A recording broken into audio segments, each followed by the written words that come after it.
The snow came down like a held breath finally let go. Not angry, not loud, just endless. It softened the land until fences vanished and roads forgot where they were meant to go. Before you watch, imagine stumbling upon a life buried in the snow. A lone cowboy, a pregnant horse, and a miracle that no one expected. Stay with this story. Every moment matters, and you will witness courage and kindness in its purest form. Don't blink, because what happens next will touch your heart and stay with you long after the snow melts. The world became one pale thought, stretched to the horizon, as if God himself had taken an eraser and gently passed it over the Wild West. Some mornings, winter makes a man feel young again. Other mornings, it makes him feel like the last thing left. The cowboy moved through that white silence with slow certainty, his boots finding memory beneath the snow. He was not a man the town talked about, not the kind whose name landed easy on the tongue. He lived beyond the last weather-beaten house, where the land thinned and the wind had more say than people ever did. Folks called him poor, though never to his face. Called him unlucky, called him soft, as if softness were a failure instead of a form of courage. He wore the same coat every winter, patched so many times it had forgotten its original shape. The sleeves were too short now, exposing wrists toughened by work and cold. His hat dipped low, not out of pride but habit. He did not look at the world expecting much from it, and because of that, he was rarely disappointed. The snowstorm had caught him while he was checking the fence line, not because he owned much land, but because even broken things deserve to be looked after. The wind pressed against his chest like a hand, asking him to turn back. But he kept going. He always did. Turning back had never brought him anything good. It was then he felt it. Not saw it. Felt it. A wrongness in the quiet. Animals knew silence the way people knew fear. And there was a silence ahead of him that did not belong to snow. It was heavier, holding something down. He followed that feeling past a low drift and into a shallow hollow where the land dipped like a tired shoulder. At first, he thought it was just another shadow, another trick of white on white. Then the shadow breathed. The horse lay half-buried, her body curved protectively around her belly. Snow crusted her mane and eyelashes, turning her into a sculpture carved by grief. Only the faint rise and fall of her side told him she had not yet crossed that thin line animals cross without ceremony. He dropped to his knees without thinking. The cold burned through his trousers, but he did not move. His gloved hand brushed snow from her neck, slow and careful, as if she might shatter. Her skin was warm beneath the ice, a fragile warmth, like the last coal in a dying fire. Pregnant. He could see it now. The curve of her, the way her legs tucked inward, guarding life not yet ready for the world. Poor thing had tried to lie down, to rest, maybe just for a moment. Snow did not care about moments. It buried anything that paused too long. He pressed his forehead to her shoulder. Not a prayer. He had learned prayers did not always listen. Just a promise, whispered in steam and frost. You're not alone. Not anymore. The horse stirred, a soft sound escaping her throat. Not fear, just exhaustion. He felt a faint movement beneath her belly. Life answering life. The unborn foal shifting, unaware of how close it had come to never knowing the sky. The cowboy closed his eyes.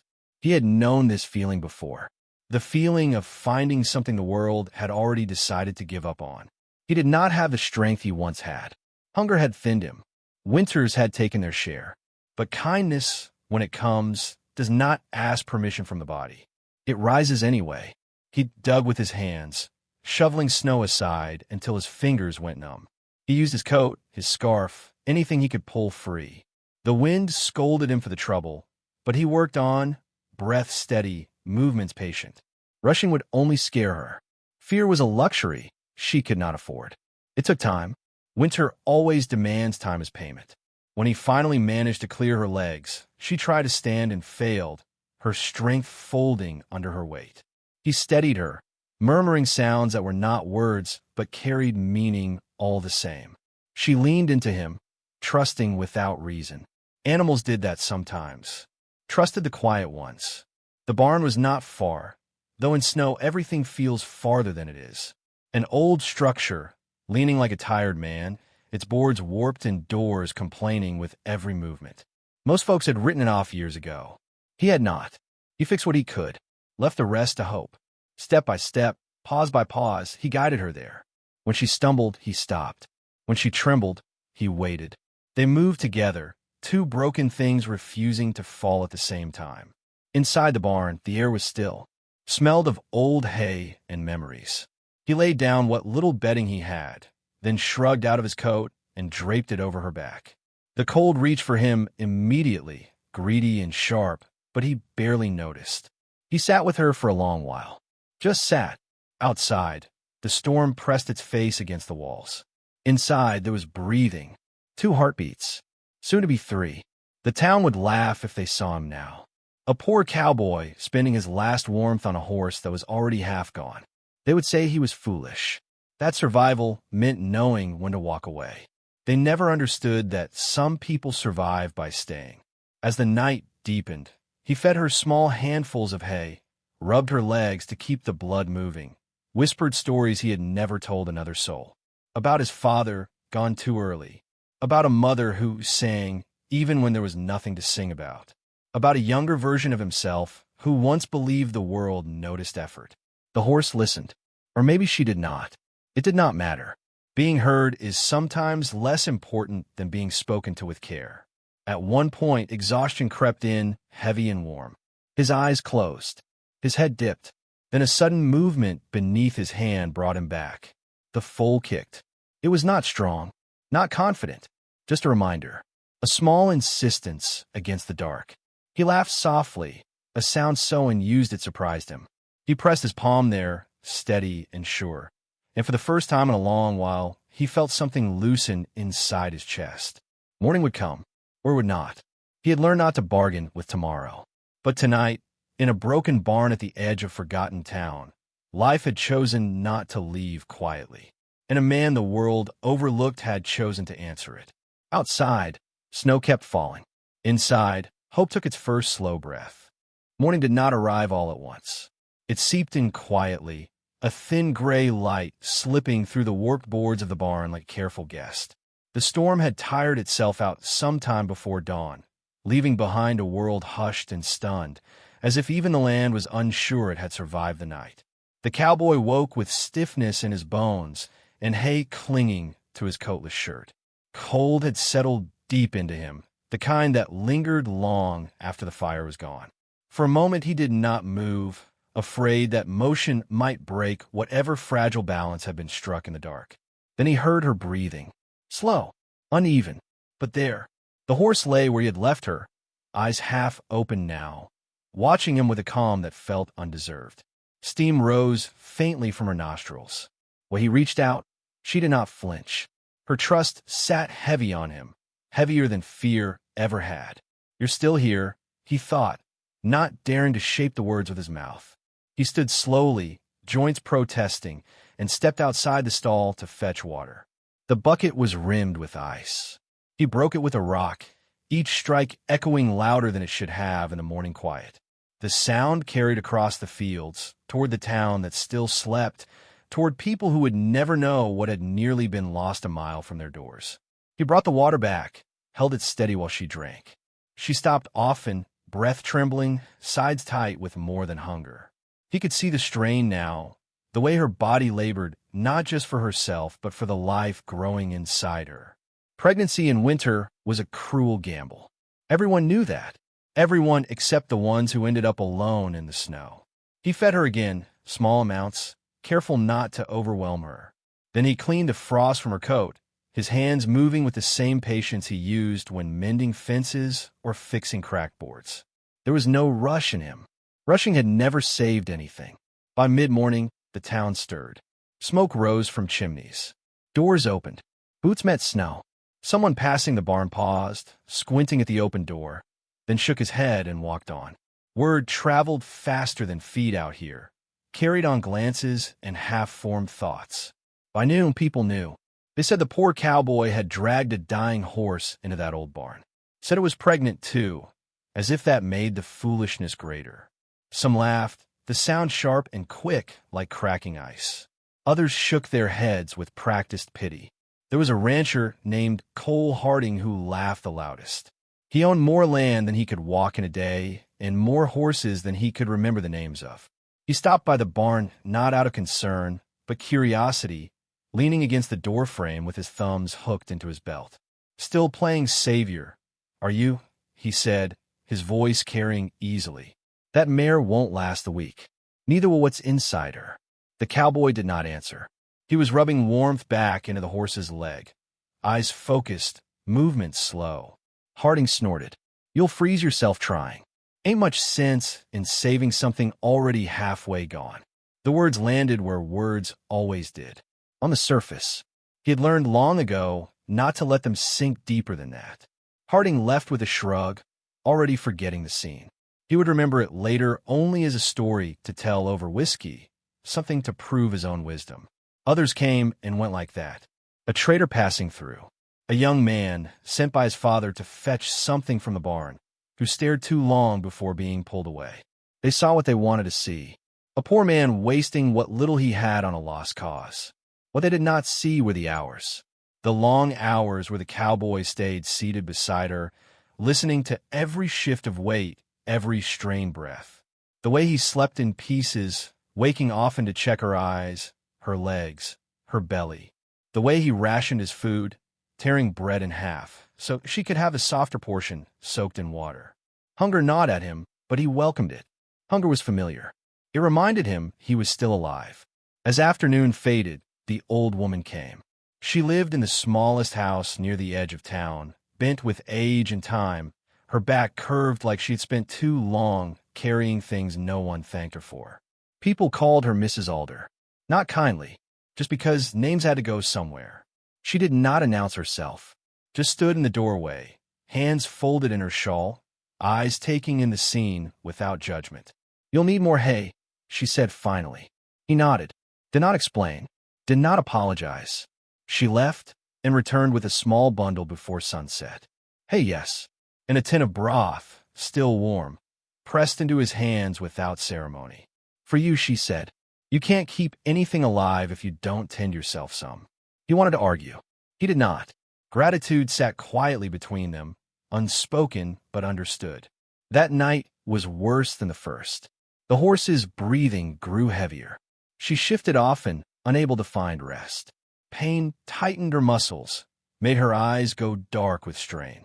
The cowboy wiped sweat from her neck despite the cold, whispering steady sounds, grounding sounds, the kind his mother once used when storms rattled their walls. At one point, she tried to rise and failed again, collapsing with a soft, broken sound that tore through him sharper than any insult ever had. He pressed his shoulder against her chest, bracing her, his own legs trembling. "Easy now," he murmured. "Easy." He did not know if she understood the words, but she understood the tone. Her panic softened. She leaned into him once more, trusting him with her weight, with her fear. Sometime near dawn, doubt crept in. It slipped through the cracks when exhaustion blurred his thoughts, when his hands shook, when the barn felt colder than it should have. He wondered if Harding was right, if kindness sometimes arrived too late, if love could be foolish as well as brave. He bowed his head, forehead resting against his knees. "I don't know if I can do this," he thought, the admission quiet and heavy. Not to God, not to anyone listening, just to himself. That was when he felt it. A movement. Firmer this time. Insistent. The foal kicked again. His breath caught. He lifted his hand, placed it there, and felt the small life answer him once more. Not strong, not ready, but unwilling to disappear quietly. Something shifted inside him then. Not hope exactly. Something steadier. A resolve that did not ask for guarantees. "All right," he whispered. "We'll see it through. All of us." When morning finally broke, pale and tentative, the horse still breathed. Her eyes followed him as he moved. The unborn life within her stirred again, reminding the world it was not finished. The town, meanwhile, waited for failure. They expected to hear of death by nightfall, expected the poor cowboy to emerge hollow-eyed and empty-handed, another story to confirm what they already believed about men like him. They did not know that survival often begins quietly, that miracles rarely announce themselves, that sometimes the bravest thing happening in a town is taking place where no one thinks to look. And so the barn remained standing. The horse remained breathing, and patience, slow and uncelebrated, began its careful work. What came next would test more than strength. It would ask the town to see what it had never learned how to see. The third night arrived without ceremony. No warning, no drama, just the same cold sky settling low over the land, as if it wanted to listen. The cowboy sensed the change before he understood it. The horse had grown restless, her breathing shallow and quick, her body shifting in small, desperate movements that carried a different weight now. Pain had a rhythm to it, and this was no longer the ache of survival. This was the ache of arrival. He did not panic. He had no room for it. He lit the lantern and set it low, the flame trembling, casting long shadows across the barn walls. Outside, the world held still, snow muffling every sound.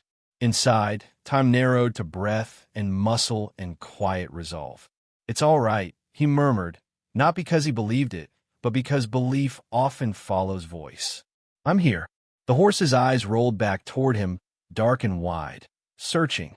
He stayed where she could see him, did not touch where he might cause harm, did not rush where waiting was required. He spoke softly, stories again, memories that carried warmth even when words did not make sense.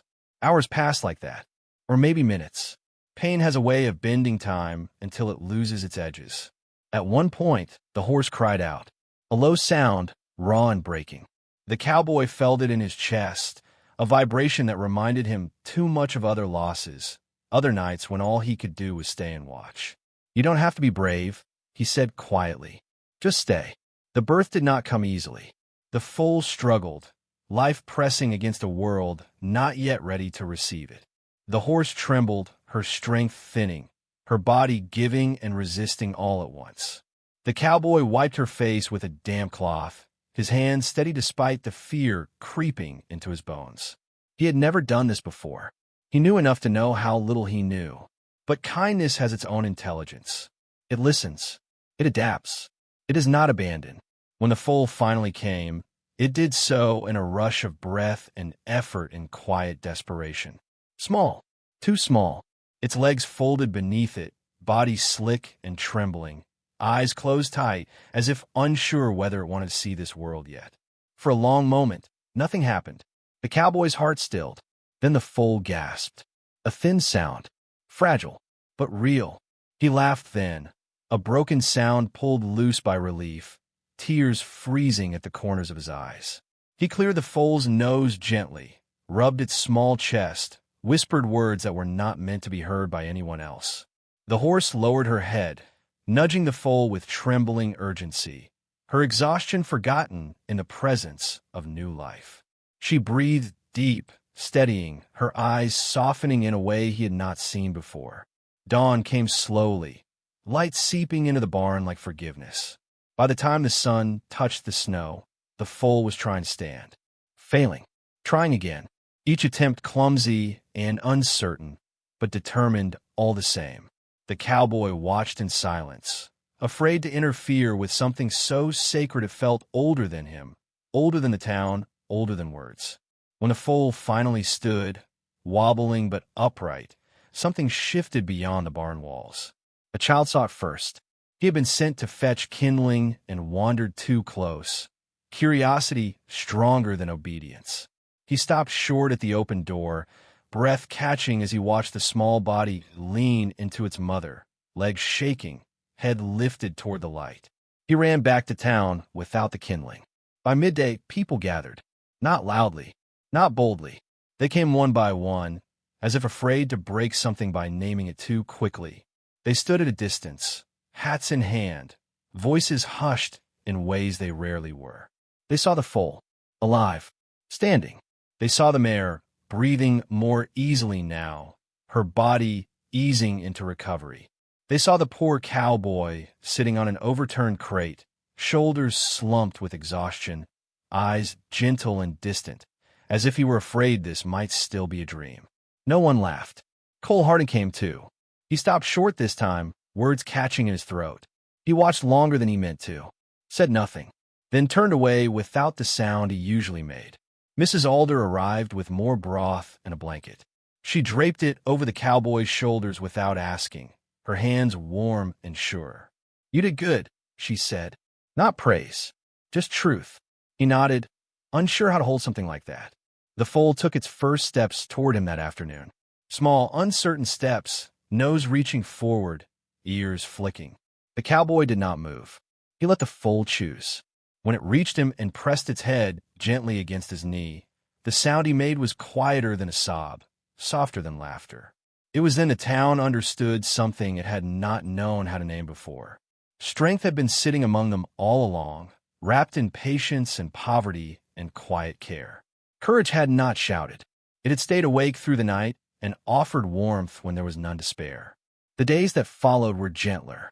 People brought hay, brought grain, left things at the barn door without waiting to be seen. Children came to watch the foal grow steadier on its legs, their laughter light and careful, as if they sensed they were guests in something sacred. The cowboy accepted the help without pride or shame. He thanked them with nods, with small smiles that came easier now. He spoke little, but his presence had changed.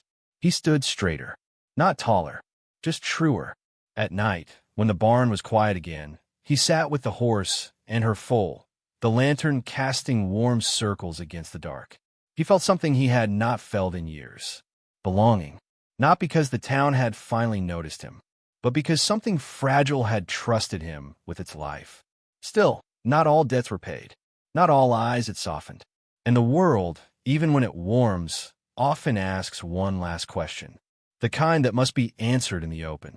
Beyond the barn, the town prepared for a gathering, an auction, a moment where values were named aloud and choices made plain. Words spread quickly, carrying expectation with it like a second shadow. The poor cowboy did not know yet what would be asked of him, but the foal followed him everywhere now, and the mare stood strong again, her breath deep and sure. Whatever came next, he would not face it alone, and the town, whether it was ready or not, was about to learn what kindness looks like when it refuses to be sold. The sun hung low that morning, spilling gold across the snow-melted fields. It was not loud, not brilliant, just steady, insistent, the kind of light that comes after long winters to remind you that life keeps turning even when the world has tried to bury it. The town had gathered, quietly, respectfully, but with a weight of expectation that pressed on the cowboy like a wind from the plains. They had come to see what he had wrought, to measure it, to judge it. Some carried curiosity, some carried doubt, some carried the sharp edge of mockery, though it had softened now.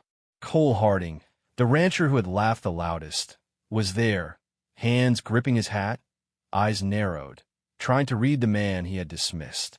Others stood at a careful distance, hats off, fingers clenched, breath visible in the crisp morning. Even Mrs. Alder, steady as ever, leaned on the gate, observing with quiet satisfaction. The barn doors opened slowly, revealing the horse, her coat shining in the new light, strong once more.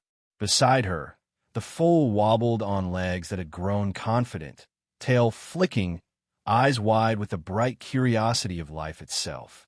The cowboy stood at the threshold, shoulders square despite the chill, hands empty, heart steady. The crowd murmured. Words floated through the air like snowflakes. A miracle, foolishness, courage, stubbornness. A trader stepped forward, his boots crunching the thawed snow. He carried a small bag, filled with coins heavier than they should have been for one horse, one foal. He cleared his throat. "We'll pay fair," he said. "Handsome pay. For the mare, the colt. Surely you'll take it." The cowboy did not answer immediately. He lowered his eyes to the foal, watched it nuzzle its mother. He felt the weight of every night spent awake, every whispered word, every ration meal, every trembling hand. He shook his head. "No," he said. Quiet, firm. The crowd held its breath. Some shifted uncomfortably. Some looked at one another, as if the words had traveled farther than they were meant to. The trader's eyes narrowed. "You're refusing money?" he said. "That's foolish. That's—" The cowboy interrupted softly. I didn't save them to sell them. I saved them because they were alive. Because life deserves someone who stays, even when no one else does. Silence fell. Not the kind of silence filled with expectation, but the kind that carries understanding. The horse shifted her weight. The foal stepped closer to the cowboy's legs.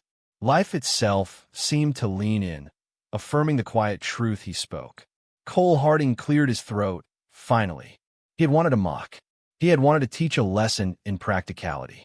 But now, seeing the strength, the patience, the quiet courage, he could find no words. Only a nod, small, reluctant, but honest. Others stepped forward in small ways. Children brought water for the foal.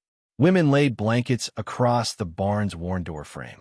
Men helped carry hay without being asked. Respect, long overdue, settled over the town like sunlight warming frozen ground. The cowboy remained calm, almost invisible in his humility. He did not seek applause. He did not need it. He only needed the world to understand, even a little, that kindness is not weakness, and courage does not always shout. The foal, now steadier, trotted toward him and leaned against his leg. He rested a hand on its small neck, the warmth traveling through his fingers, up his arm, into the corners of his chest where hope had begun to root. Mrs. Alder came forward again. "You've done more than most ever will," she said. Not for praise, for truth. He nodded, feeling it in his bones. She was right. Not everyone would understand. Not everyone would see. But those who did mattered more than those who never would. The townspeople began to murmur among themselves. They spoke quietly, a kind of awe threading their words. It was the first time many of them had seen courage born of patience, strength measured in quiet persistence, love given without expectation. By afternoon, the barn had become more than shelter. It had become a sanctuary, a place where life had been saved when no one else thought it possible. People lingered at the edges, watching. The world outside seemed to pause, as if giving space to something sacred. And then a child stepped forward, small hands outstretched. "May I touch it?" he asked, voice careful. The cowboy looked at the foal, then back at the child. The mare nuzzled her baby. The foal dipped its head slightly, accepting the small hand. The boy smiled, wide and innocent, and the air itself seemed lighter for it. Even Cole Harding watched, the corners of his mouth tight. Perhaps, he thought, there are ways to measure a man that do not fit on a ledger. As the sun moved lower, the cowboy finally allowed himself to breathe fully, to feel the weight lift from his chest. He had saved life, nurtured it, and stood witness to its growth. That was the reward, greater than any coin, any praise, any recognition. The mare, now steady on her legs, pressed her muzzle into his hand. The foal danced beside him, unsteady but joyous, ears pricked, tail flicking. Together they were a small constellation of life, resilience, and quiet triumph. He looked back at the town. Faces softened, murmurs of admiration hidden behind reserved glances. Some had come to watch a foolish man fail. Instead, they witnessed something older than money, older than pride, devotion without expectation. Winter had left the plains, the snow melting into streams that glittered in the sun. The barn, once forgotten, now stood as a symbol, not just of survival, but of the slow, unheralded work of love. The cowboy stepped out into the sunlight. The foal followed, tripping occasionally over its own legs, but determined. The mare walked beside them, her strength restored. And in that moment, everything the town thought they knew about courage, about worth, about patience began to shift. The narrator would lean close and whisper, as if in confidence to the listener, to the viewer. Sometimes the world will not notice the good you do. Sometimes patience and care go unseen. But the small acts of love, repeated without expectation, have a way of echoing far beyond what anyone can measure. They save life. They build trust. They remind us that even when buried by snow, even when overlooked, even when forgotten, the heart can endure. Wherever you are watching from, take this with you. A life saved is never small. A kindness given is never wasted. And courage, the real kind, lives quietly in those who do not seek applause. If you felt this story, hold it close. Share it. Let the world know that even in harsh winters, even in lonely barns, hope walks among us. Like, comment, subscribe, and tell me where you are watching from, because somewhere, someone needs to hear that even the quietest hands can move mountains, even the smallest hearts can save the world. And as the cowboy walked across the thawing field, the foal trotting beside him, the mare at his side, the town watched. Not just seeing him now, but finally understanding. The snow had swallowed hope once. But life, as it always does, rose again. If this story touched your heart, let it remind you that even the smallest acts of kindness can change a life. The cowboy stayed when no one else would. What would you do? Join our journey through more heartfelt Wild West tales, miracles, and quiet heroism. Subscribe now and be part of a community that celebrates courage, love, and hope. And tell us in the comments where you're watching from. Your story matters too.